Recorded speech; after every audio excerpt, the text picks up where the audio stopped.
In front of me is VIVO V40 Lite, and today I would like to show you how you can operate apps permissions.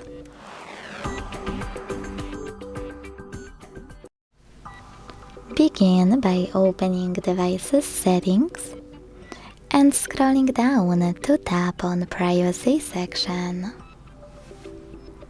Then choose Permission Manager and tap on any of your device's features you wish to manage, like for example, Calendar. Finally, select one of your apps, click on it and apply the best option for you. In this case, allow or don't allow.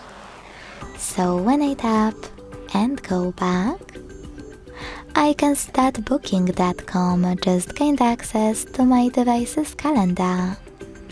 But you can also select any feature, look for an app you wish to manage, and instead of selecting those options, click on CO Permissions.